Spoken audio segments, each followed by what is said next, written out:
Clear है? सबका focus है? Yes sir. Okay. Modern periodic table जो थे बनाने में सबसे बड़ा अहम भूमिका किनका था, वो समझना होगा। तो मॉडर्न पीरियडिक टेबल बनाए थे तो हेनरी मोस्ली। कब दिया गया था ये थ्योरी स्टेटमेंट, कब दिया गया था? हेनरी मोस्ली 1913 में मॉडर्न पीरियडिक टेबल का थ्योरी दे। कैसा तरीके से मॉडर्न पीरियडिक टेबल है, अरेंजमेंट करके पूरा एक तो प्रोग्राम करके एक तो टेबल दिया गया था कि मॉडर्न पीरियडिक टेबल ऐसे ही है। तो ये एक्चुअली इस तरीके का स्टेटमेंट, इस तरीके का थ्योरी उनके दिमाग में आया तो आया कैसा के? तो मॉडर्न पीरियडिक टेबल थ्योरी जो था वो कंप्लीटली बेस किसके इसमें था ना, दो ठो साइंटिस्ट के पीरियडिक टेबल के ऊपर बेस था। अब तक का तुमने सब पीरियडिक टेबल पढ़ लियो, उनने एक ही तो बताई, यानी वो हुआ नेल बोर जो थे, वो भी एक तो अपने पीरियडिक टेबल दिन था जो लंबे समय तक का चली था। हेनरी मोस्ली जो थे एक तो ब्रेन गेम खेल के पूरे तरीके से पीरियडिक टेबल का गेम ही पलट दिए और एक तो मॉडर्न पीरियडिक टेबल दे दिए। ये मॉडर्न पीरियडिक टेबल जो था वो दो तो साइंटिस्ट, एक तो मेंडेलीव, एक तो बोर, ये दोनों साइंटिस्ट के पीरियडिक टेबल को अच्छे से स्टडी किया। स्टडी करने के बाद उसका मिक्स चीज को लेके हमने क्या करें ना, एक तो पीरियडिक टेबल में डाल दिन कौन, मोस्टली हेनरी मोस्टली 1913 में, और दिन मॉडर्न पीरियडिक टेबल जो अब तक का भी चली से, मॉडर्न पीरियडिक टेबल अभी भी चली से। अच्छा, ये किस तरीके से दिया गया रहेगा, कौन सा स्टेप से गुजरे रहेगा, वो सब स्टेप हमने आस्ते आस्ते पूरा डिटेल में डिस्कशन करते करते जाते हैं। तो हमने जानते रहेंगे, मैं तुमको बताया था इससे पहले किनके बारे में ना, रदरफोर्ड, बोर और जे थॉमसन। रदरफोर्ड, बोर और जे थॉमसन ये एक दूसरे के टीचर और स्टूडेंट थे। यानी जैसा कि इनके रदरफोर्ड के स्टूडेंट कौन थे, बोर थे, बोर का स्टूडेंट जो थे वो जे थॉमसन। ठीक है, रदरफोर्ड जो थे इनके थ्योरी से सेटिस्फाई थे नहीं। किनके थ्योरी से? अल्फा स्कैटरिंग मॉडल से बोर जो थे वो थ्योरी के ऊपर माने कि सेटिस्फाई थे नहीं, कि उनको लगता था कहीं ना कहीं कुछ ना कुछ कमी है। उनके टीचर का दिया गया थ्योरी में कुछ ना कुछ कमी है बोल के उनको लगा। तो पहले हमने जाने उनके टीचर जो थे वो क्या थ्योरी दिन थे, वो थ्योरी का ऑलरेडी वीडियो अपलोड कर दिए। अल्फा पार्टिकल बॉम्बार्डमेंट थ्योरी है ना, नहीं He++ आयन जो था वो तुमरे जाओगे नवाज स्टडी ब्लॉग चैनल में, वहां पर सर्च करोगे रदरफोर्ड का अल्फा स्कैटरिंग मॉडल, तुम्हारा कंप्लीट थ्योरी उसमें आ जाएगा। वही थ्योरी में मैं बताया था और फिर से अभी भी तुमको वही चीज को रिवीजन कर देता हूं ताकि तुम्हारा माइंड रिफ्रेश हो जाए और समझ में आए। रदरफोर्ड जो थे वो अल्फा स्कैटरिंग मॉडल बनाने का वजह यही था, उनका कभी भी वो सोचे थे नहीं कि मैं न्यूक्लियस निकालूंगा इसके लिए वो मॉडल को बनाऊंगा, वो सोच उनका था। वो एक्चुअली इलेक्ट्रॉन का स्टेबिलिटी और मूवमेंट को कैप्चर करने के लिए वो सोचे थे। इलेक्ट्रॉन जो थ्योरी स्टेटमेंट दिए गए, इलेक्ट्रॉन है कोई चीज, इलेक्ट्रॉन है, प्रोटॉन है कोई चीज है। अब ये बोल दी थे जो प्रोटॉन और इलेक्ट्रॉन एक तो प्लम पुडिंग मॉडल जिसको बोले जाते हैं, जिसको हम क्या बोलते हैं तरबूज मॉडल बोले गया था। उनके दिमाग में ये बहुत खेलने लगी था बात, ऐसा पॉसिबल है नहीं, पॉजिटिव और नेगेटिव चार्ज एक दूसरे के साथ ही स्टेबल होके रहेंगे, कभी पॉसिबल है नहीं। दोनों अपोजिटली गुण के हैं और दोनों अपोजिटली गुण के हैं, एक जगह रहेंगे मैंने वो एक दूसरे को क्या कर देंगे, खत्म कर देंगे, विनाश कर देंगे। तो इसीलिए वो अल्फा स्कैटरिंग मॉडल देने का मेन वजह क्या था पता है, इलेक्ट्रॉन जो है वो स्टेबल है या घूमता है। गए थे एक रास्ते में, रदरफोर्ड गए था एक रूट में, लेकिन हुआ दूसरा। तो गए थे इलेक्ट्रॉन का मूवमेंट के बारे में जानने के लिए, लेकिन उनका डायरेक्शन क्या हो गया, चेंज हो गया। काहे के लिए? अब तुमने अच्छे तरीके से जानती हो 9th क्लास में पढ़ के आए, रदरफोर्ड जो थे वो क्या निकाले थे, न्यूक्लियस निकालेंगे। अल्फा पार्टिकल के बीच में जिधर फायर करेगी कुछ मास जो था एक जगह केंद्रीभूत होके था, जहां से अल्फा पार्टिकल जो था वो क्या होता था, स्कैटर होता था, पीटीओ के झटकता था। बात समझ में आएगा नहीं? तो इस वजह से रदरफोर्ड क्या निकाली, न्यूक्लियस निकाली। और न्यूक्लियस निकालने के बाद वो न्यूक्लियस की केमिस्ट्री, न्यूक्लियस का हिस्ट्री निकालने के लिए, न्यूक्लियस चीज क्या है उसको जानने के लिए वो टोटली अपना रास्ता भटक गए। इलेक्ट्रॉन को छोड़ के आप वो किसके ऊपर फोकस करना शुरू कर दिए थे, न्यूक्लियस के ऊपर। और वो बहुत बेहतरीन साइंटिस्ट है, हमको रिस्पेक्ट भी करना चाहिए, क्योंकि वो एक तो टोटल न्यूक्लियर केमिस्ट्री देती हमको। न्यूक्लियर केमिस्ट्री एक टोटल पीएचडी करने का एक तो अध्याय दे दिया गया, वो थे रदरफोर्ड। लेकिन चीज कहां पर भटकी, उनको खोजना था तो इलेक्ट्रॉन को ना, फोकस करके गई थे इलेक्ट्रॉन को, लेकिन न्यूक्लियस मिल गया बोल के रास्ता भटक गई। तो इसीलिए नेल्स बोर जो थे वो इसके ऊपर अब रिसर्च करना शुरू करेंगे। नहीं, एक्चुअली ये चीज है क्या। नेल्स बोर जो थे वो हाइड्रोजन स्पेक्ट्रम के ऊपर स्टडी करना शुरू करें।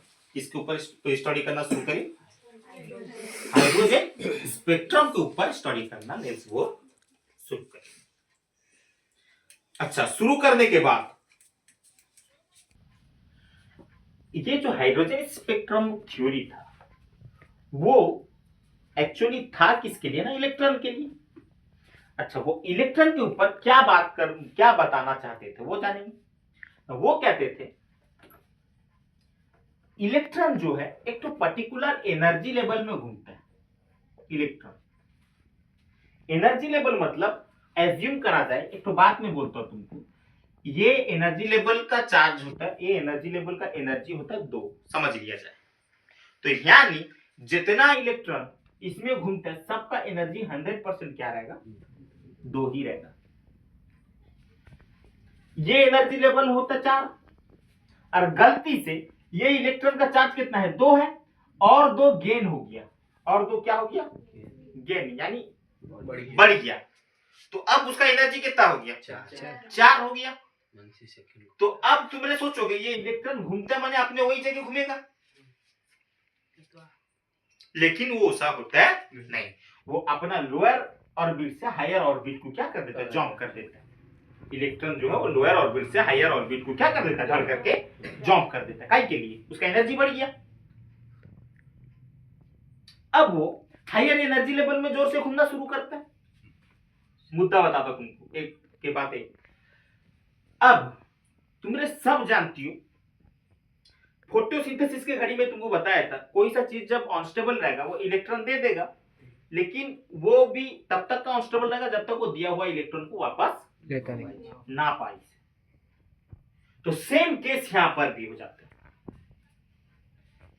एनर्जी तो गेन कर ली, तो वो गेन एनर्जी वो इलेक्ट्रॉन ज्यादा देर तक रखेगा नहीं, वो एनर्जी को कुछ वक्त के बाद वो छोड़ देगा। वो एनर्जी को कुछ वक्त के बाद वो क्या करेगा, छोड़ देगा। जैसा वो एनर्जी को छोड़ देगा, अब वो इलेक्ट्रॉन 4 था, फिर कितना हो जाएगा, 2, फिर से वो बैक हो जाएगा। यानी इलेक्ट्रॉन एनर्जी गेन करी, हायर ऑर्बिट को गई, फिर एनर्जी लूज करके फिर बैक होके अपने ओरिजिनल एनर्जी लेवल को। ये पॉइंट में अक्सर टाइम ज्यादातर बच्चों के दिमाग में सवाल ये उठने लगता है, इलेक्ट्रॉन घूमता ही क्यों, घूमने का वजह क्या है इलेक्ट्रॉन का, वो भी डाउट तुम्हारा क्लियर कर दो। न्यूक्लियस का अनलिमिटेड पावर रहता है, पॉजिटिव पावर। काहे के लिए, उसके अंदर बहुत सारा प्रोटॉन जो है वो दबा हुआ रहता है, लेकिन इलेक्ट्रॉन जो है वो अकेला अकेला घूमता रहता है, मूव करता रहता है। इलेक्ट्रॉन क्या 5 तो दोस्त को लेके ऐसा गोल घूमता रहता है क्या, अकेला अकेला जाता रहता है। अब इलेक्ट्रॉन न्यूक्लियस के चारों ओर जब जोर से ना घूमेगा, तुमने क्लास 9 में पढ़े थे, oppositely charge attract each other, oppositely charge attract each other, यानी वो क्या करेगा, वो इलेक्ट्रॉन को वो न्यूक्लियस क्या कर लेगा, टान लेगा। काय के लिए, न्यूक्लियस का पावर बहुत ज्यादा रहता है, काय के लिए ना, उसमें सब प्रोटॉन एक साथ रहते हैं, लेकिन इलेक्ट्रॉन जो है वो सिंगल सिंगल घूमता रहता है, तो उसको इलेक्ट्रॉन टानना सुविधा होगा। अब जब इलेक्ट्रॉन क्या होते हैं यहां पर, और एक तो बढ़िया चीज बताते हैं यहां पर, इलेक्ट्रॉन को अगर टान लेगा, एटम टोटली डिस्ट्रॉय हो जाएगा। एटम क्या हो जाएगा, डिस्ट्रॉय हो जाएगा। काय के लिए, न्यूक्लियस जो है वो पॉजिटिव चार्ज है, इलेक्ट्रॉन जो है वो नेगेटिव चार्ज है। अगर वो नेगेटिव चार्ज न्यूक्लियस के अंदर धस गया, वो टोटल एटम में क्या होगा, विस्फोट होगा, वो खत्म। पहला पॉइंट। अब बात ये आया, कहोगे सर हमरे जानते हर चीज का तो लिमिट रहता है, इलेक्ट्रॉन इतना गोल गोल घूमते हैं, क्या उसका एनर्जी कभी कमेगा नहीं। ये थ्योरी भी एक वैज्ञानिक दिन थे, यही थे कि इलेक्ट्रॉन घूमेगा, जैसा वो क्या होगा, इलेक्ट्रॉन का एनर्जी खत्म हो जाएगा, वो आस्ते करके जाके न्यूक्लियस का नहीं बैठ जाएगा। अच्छा, इलेक्ट्रॉन बैठ गया क्या, इलेक्ट्रॉन जाके न्यूक्लियस का नहीं बैठ जाएगा, माने वो क्या प्रोटॉन बन जाएगा, तब भी तो वो इलेक्ट्रॉन नहीं रहेगा ना। और इलेक्ट्रॉन और न्यूक्लियस जहां मिली वहां क्या होने का, विस्फोट होने का, टोटल एटम क्या हो जाएगा, बर्बाद हो जाएगा। इसीलिए एनर्जी लेवल का, इलेक्ट्रॉन का एनर्जी जो रहता है वो फिक्स रहता है, और वो वही एनर्जी लेवल में क्या करता रहता है, जिंदगी भर गोल गोल गोल गोल गोल गोल घूमता रहता है। यह था हाइड्रोजन स्पेक्ट्रम। और नेल्स बोर जो थे वो इलेक्ट्रॉन के ऊपर कुछ थ्योरी देने का कोशिश करी थे, अपने टीचर से कुछ उनको कमी लगी थ्योरी में, उसको पूरा करने का पूरे तरीके से बहुत बेहतरीन कोशिश करी थे। अभी देखो तुम्हारे बैठे बैठे थोड़ी दिमाग में आया था, सोचोगे, तुमको मैं बताया बोल के समझ में आया ना, काहे के लिए इलेक्ट्रॉन जोर से घूमते हैं, है ना। नहीं, अभी इलेक्ट्रॉन जोर से नहीं घूमेगा, एक सिंगल है धर करके टान लेगा ना, लेकिन अगर जब वो घूमेगा, कोई चीज घूमता है, उसको टानने के लिए तुमको जगह तो दरकार ना, सिर्फ पकड़ने तक का वो जगह बदल लेते हैं। पॉजिटिव फोर्स ग्रेविटी, उसका जो फोर्स है अट्रैक्शन फोर्स, उसको टानने से पहले इलेक्ट्रॉन अपना पोजीशन चेंज कर लेते हैं। यही वजह है, देखोगे ज्यादातर सेम सोलर सिस्टम में भी देखने को मिलते हैं ना, नहीं प्लैनेट भी गोल गोल घूमते हैं, यानी गलती से अगर प्लैनेट रुक जाए, सूरज उसको टांग के ग्राइंडिंग करके छोड़ देगा, चला डालेगा टोटल। ये दम है सूरज में। और दूसरा चीज, नजदीक वाला जो प्लैनेट है वो क्या होता है, वो ज्यादा स्पीड से घूमता है, खास करके ताकि वो फोर्स से बच सके, ग्रेविटेशनल फोर्स से बच सके। अगर वो जोर से नहीं घूमेगा, कब्जे में आ जाएगा। जहां कब्जे में आया, सूरज रहम करने वाला चीज, सेम सूरज के तरह यहां पर न्यूक्लियस काम करता है। कहते इलेक्ट्रॉन बेटा रुक के दिखाते हैं एक बार, दम है तो रुक के देखा। इलेक्ट्रॉन कहते ना भाई रुकूंगा, ऐसा पॉसिबल है नहीं। अच्छा समझे। अब मॉडर्न पीरियडिक टेबल के ऊपर जाएंगे, हमें किस तरीके से मॉडर्न पीरियडिक टेबल है, कैसा एलिमेंट है, कितना को एलिमेंट है, सबके बारे में। एलिमेंट कितना को है तुमने सबको पता है, कितना को एलिमेंट जानती हो मॉडर्न पीरियडिक टेबल में, 118। अभी बढ़ गया रहेगा, आई थिंक ज्यादा बढ़ गया रहेगा अभी का, काहे के लिए ना, जो एलिमेंट है, जितना जितना साइंटिस्ट आगे को बढ़ेंगे उनको नए नए एलिमेंट मिलना कंफर्म। हमने वो घमंड करके न्यूलैंड के तो ये बोलेंगे नहीं कि भाई 56 तो है, 56 तो फिक्स्ड है। नहीं, हमारा मेंटालिटी किसके जैसा होना चाहिए, मेंडलीव के जैसा होना चाहिए। नहीं, हमको घमंड करना नहीं है कि नहीं। भविष्य में और भी बहुत सारा इलेक्ट्रॉन एलिमेंट निकलना बाकी है, क्योंकि तुम्हारे अकेले जीनियस ब्रह्मांड जो दुनिया है, वर्ल्ड है, उसमें तुमसे एक से बड़े एक कंपटीटर है। कभी घमंड करोगे नहीं, बस ये सोचोगे कि हमारे एक जरिया है दूसरे इंसान तक का अपना ज्ञान पहुंचाने का, क्योंकि नॉलेज जो है वो किसी के बाप का प्रॉपर्टी नहीं है, ये गिफ्ट में मिलता है।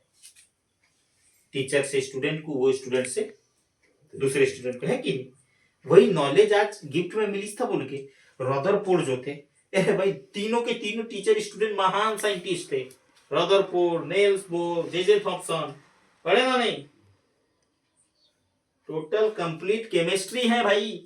काहे के लिए? रदरफोर्ड अपना नॉलेज शेयर करी, तभी तो एक तो नेल्स बोर जन्मा। नेल्स बोर अपना नॉलेज दूसरे को शेयर करी, तभी तो जे थॉमसन बना। सेम कभी नॉलेज को एक ठो बुक के अंदर कैद करके रखने का कोशिश करो, उसको शेयर करो। जितना शेयर करोगे नॉलेज उतना बढ़ेगा, उतना नया नया डेवलपमेंट होगा, उतना बदलाव आएगा, उतना दुनिया किसके तरफ, डेवलपमेंट की तरफ बढ़ना शुरू करेगा, है कि नहीं? Very good. अच्छा अब स्टार्ट। ओके, अब देखो पीरियडिक टेबल जो है ये पीरियडिक टेबल के बारे में हमें जानने से पूरा बढ़िया तरीके से मैं तुमको समझाता। देखो अच्छा, देखो जो ये डीप है ना, देखती हो डीप वाला कलर, ये ऐसी जो गई से 60 ठो है। 1 2 3 4 5 6, 1 2 3 4 5 6, ये ऊपर का 7 डीप कलर का ब्लू। 1 2 3 4 5 6, 2 2 4 2 6, 7 होना था। पॉज कर। ये देखो जो मेटालॉइड है वो 60 ठो है। कितना ठो है? 60 ठो। मेटालॉइड मतलब ऐसा वो ना धातु है ना ही अधातु, वो दोनों का गुण बिहेव करता है। वो मेटल का भी गुण बिहेव करता है, मेटल के दोनों भी एक्ट करते हैं, और किसके दोनों एक्ट करते हैं? नॉन मेटल के दोनों भी एक्ट करते हैं। ये देखो boron, silicon, germanium, arsenic, antimony, tellurium, polonium, यही चीज के लिए एक जरा क्या हो गया, लाइट कलर हो गया, इसको भी डीप कलर करना था, समझ सके। ये जो 7 ठो है वो क्या है? मेटालॉइड है। मेटालॉइड माने ऐसा उपधातु बोलते हैं। क्या बोलते हैं? उपधातु। ना वो धातु है ना वो अधातु है, वो दोनों का गुण बिहेव करता है। और सबसे मजेदार चीज रहा, यही जो बॉर्डर देखते हो ना, यही बॉर्डर देखो, यही बॉर्डर अच्छे से ध्यान से देखो, ये बॉर्डर, यही बॉर्डर की एक तरफ कुछ जितना रहा वो सब नॉन मेटल, सबका सब नॉन मेटल। बात समझ में आया ना? नहीं, सबका सब क्या है? Non metal. अच्छा ही पर गिन भी लोगे जब समझ में आ जाएगा। 7 ठो रही क्या? मेटालॉइड 7। अब इधर से गिन लो, 1 2 3 4 5 6 7 8 9 10 11 12 13 14 15 16, ऐसे करके काउंट करोगे जब, लगभग टोटल पीरियडिक टेबल में 80% मेटल है। कितना परसेंट मेटल है? 80%। 80% लगभग क्या है? मेटल है। 80% मेटल है। अगर नंबर के हिसाब से काउंट करोगे, किसके हिसाब से काउंट करोगे? नंबर के हिसाब से काउंट करोगे तो 7 ठो मेटालॉइड यानी उपधातु है। 91 ठो कितना क्या है बच्चे? 91 मेटल है, धातु है। और जो बाकी का बचा 20 यानी 91, ये प्लस 7 हुआ 98 में टोटल कितना ठो एलिमेंट बोला था? 180। टोटल पीरियडिक टेबल में 118 ठो मौलिक है यानी एलिमेंट है। वो 118 ठो एलिमेंट में केवल 91 यानी 80% केवल धातु ही है।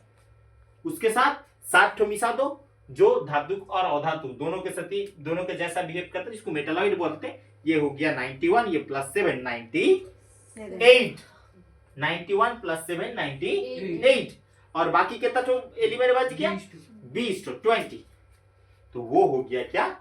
Non metal. एक चीज समझ में आया? अच्छा इसमें अगर देखोगे मॉडर्न पीरियडिक टेबल में मैं एक चीज बोला क्या ना, ये जो मेटालॉइड के पीछे वाला जितना है सबका सब मेटल है, सबका सब मेटल है। क्या है? मेटल। बात समझ में? कहोगे अगर सबका सब मेटल है तो हाइड्रोजन भी मेटल है? नहीं, तुम तो बोले भाई ये बॉर्डर का टोटल साइड क्या है? मेटल है। तो क्या होना चाहिए था? ये देखो इधर झुक गया, पॉज करो। अब देखो एक कहोगे अगर सबका सब धातु है इसके पीछे, तो हाइड्रोजन भी क्या होना है, धातु है। तो ये जो मिस्ट्री है ना, ये मेंडेलीव के घड़ी से आज तक का जितने भी वैज्ञानिक आए कोई भी ये मिस्ट्री को सॉल्व कर सकेंगे। मतलब ये हमारे हाइड्रोजन को ग्रुप 1 में रखेंगे या ग्रुप किस में रखेंगे ना, इसमें 17 में, ग्रुप 17 में रखेंगे कि ग्रुप 1 में रखेंगे, अब तक उनको कोई पॉइंट मिला नहीं। काय के लिए हाइड्रोजन एक इलेक्ट्रॉन दे सकता है, देने के क्वालिटी के हिसाब से पहला नंबर ग्रुप में है, वैसे ही वो केवल क्या एक तो इलेक्ट्रॉन देगा, वो एक तो इलेक्ट्रॉन ले भी सकता है। उस ग्रुप के हिसाब से वो हाइड्रोजन ग्रुप का भी फैमिली है। तो इसीलिए हाइड्रोजन को अगर काउंट करा जाए हाइड्रोजन ग्रुप का फैमिली, यानी 17 नंबर का फैमिली, कितने नंबर का फैमिली, 17 नंबर का फैमिली अगर तुमने देखोगे ध्यान से तो होगा क्या, नहीं जो 17 नंबर का फैमिली का मेंबर है हाइड्रोजन, इस हिसाब से 17 नंबर को हमने टोटल क्या पकड़ते हैं, नॉन मेटल पकड़ते हैं। तो हाइड्रोजन जो है वो क्या है, नॉन मेटल है। अब देखो काउंट करो, अब काउंट करोगे तो टोटल पीरियोडिक टेबल में धड़ करके पकड़ा पड़ जाएगा नॉन मेटल कितना ठो है ना, 20 ठो है। ही से गिनो 1 2 3 4 5 ऊपर 1 6 7 8 9 10 11 12 13 14 15 16 17 18, ये हुआ 19 और हाइड्रोजन एक हो गया कितना 20, यानी टोटल 20 तो क्या है, नॉन मेटल है, 7 तो मेटालॉइड है और 91 तो क्या है, मेटल। अब बात यहां पर कहोगे सर इसके पीछे से अगर हमने काउंट करोगे ना, अच्छे से अगर काउंट करोगे ध्यान से, 26 तो मिसिंग है, 26 तो एलिमेंट मिसिंग है। ध्यान से देखोगे जब 26 तो एलिमेंट मिसिंग है, काहे के लिए पता है, 26 एलिमेंट गिन के भी देख लो, धड़ाक से गिन के देखोगे जब, देख लो यहीं पर देखो, ये हुआ 3 4 3 1 2 3 4 5 6 7 7 3 10 10 3 13 14 15 16 17 18 19 20 21 22 23 24 25 26 27 28 29 30 31 32 33 34 35 36 37 38 39 40 41 42 43 44 45 46 47 48 49 50 51 52 53 54 55 56 57 58 आंसर। इसी जब काउंट कर करके जाओगे टोटल 90 से, यानी 91 है, मतलब कितना तो एलिमेंट पीरियोडिक टेबल में देखने को मिलेगा ना, 26 माइनस कर दो 91 से, कितना रहा ना, 26 अगर माइनस करा जाए 91 से 20 गया 70 से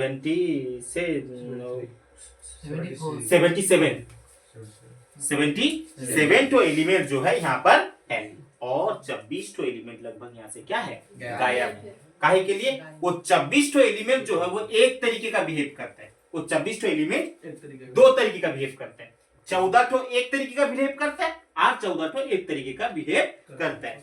इसीलिए देखोगे यहीं पर देखो, ये BA-HF के बीच में तो गैप देखने को मिलेगा, BA और HF के बीच में गैप देखने को मिलेगा। ध्यान से देखोगे जब कुछ नंबर भी देखने को मिलेगा, लगभग वो नंबर क्या है ना, तुमने अगर ध्यान से देखोगे कुछ लगभग 57 से 71 तक का है ना, नहीं, यानी इसको बोला जाता है लैंथानाइट, इसको बोला जाता है ऑक्टिनाइट फैमिली। अब कहोगे ये लैंथानाइट और ऑक्टिनाइट फैमिली है कहाँ, मालूम नहीं था तुमको लैंथानाइट और ऑक्टिनाइट फैमिली?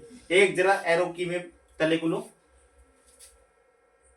और एक जरा लो, ये देखो उल्टा है ना, नहीं, ये जो ब्लू वाला है ना, ये होता है यहाँ का मेंबर, लैंथानाइट का मेंबर, और जो ये नीचे वाला है ये किसका मेंबर है, ऑक्टिनाइट। ऊपर का लैंथानाइट और नीचे का ऑक्टिनाइट। काउंट कर लो कितना तो है, काउंट करो लैंथानाइट कितना तो, 1 2 3 4 5 6 7 8 9 10 11 12 13 14 15 15 एक लाइन का हिसाब करो, 14 तो है नहीं, 14 अभी 14 गुणे करो ना, है ना, नहीं तो 14 है नहीं, देखो 1 2 3 4 5 6 7 8 9 10 ये हुआ 4, कितना 14 है ना, नहीं, लैंथानाइट में 14 ठो मेंबर और एक्टिनाइट में भी 14 ठो मेंबर, इसीलिए मेटल में वो 14 यानी 28 ठो एलिमेंट मिसिंग है। 15টা আছে, अभी नया ऐड हो गया शायद, जरा पॉज करो। तो यहीं पर अगर हमने ध्यान से देखेंगे, ये हुआ लैंथानाइट फैमिली, उसके नीचे रहा ऑक्टिनाइट फैमिली। अच्छा, लैंथानाइट ऑक्टिनाइट फैमिली को जान लेने के बाद तुमने जब +2 लेवल पे जाओगे तो तुमने यार K cell, M cell, N cell ऐसा पढ़ोगे नहीं, समझ में आया?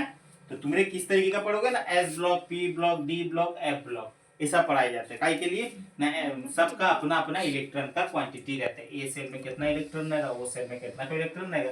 मॉडर्न पीरियोडिक टेबल में उसका भी सोल्यूशन बता दी से। देखो पहला जो दो ठो ग्रुप है ना, ये जो पहला दो ठो ग्रुप उसको बोले गया एस ब्लॉक, यानी जितना एस ब्लॉक का एलिमेंट है वो यही दो ठो ग्रुप में ही है। समझ में?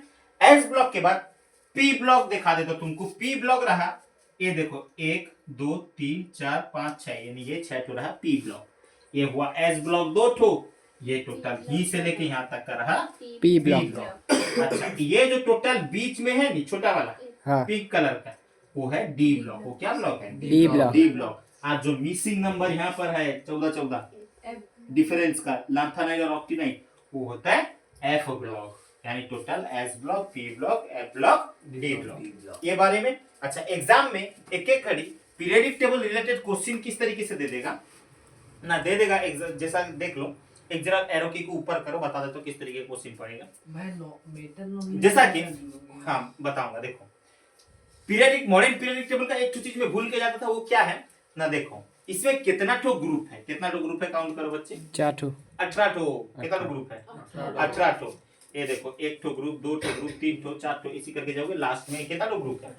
18 ठो ग्रुप। कितना ठो ग्रुप है? 18 ठो 18 ठो ग्रुप है।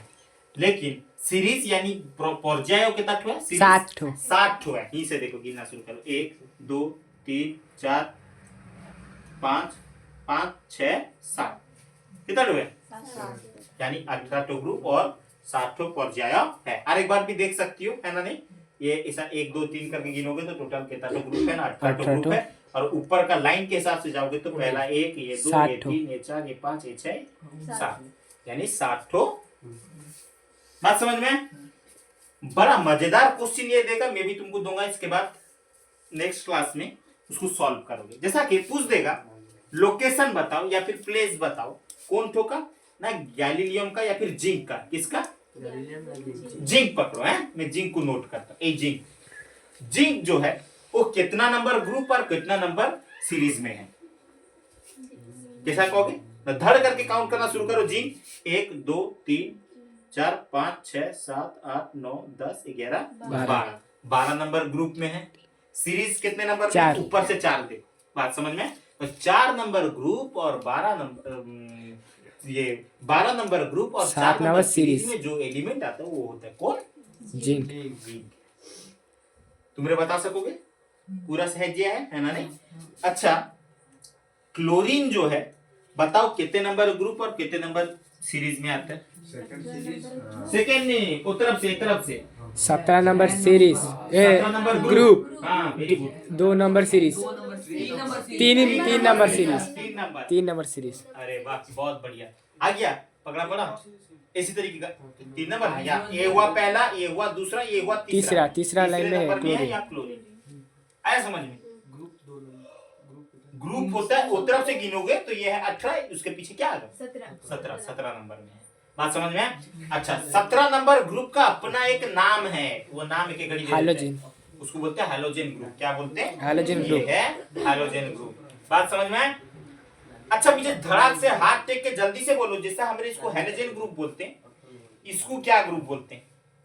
18 नंबर को जानती हो? 18 नंबर ग्रुप को क्या बोलते हैं? कौन बोलेगा 18 नंबर को क्या ग्रुप बोलते हैं? 18 नंबर को क्या ग्रुप बोलते हैं? नहीं ब्लॉक का बात नहीं, वो ग्रुप का अपना नाम है। 18 नंबर का टोटल का नाम होता है इनॉट गैस एलिमेंट। इनॉट गैस एलिमेंट, यानी इनके कोई सा केमिकल रिएक्शन में भाग लेंगे नहीं।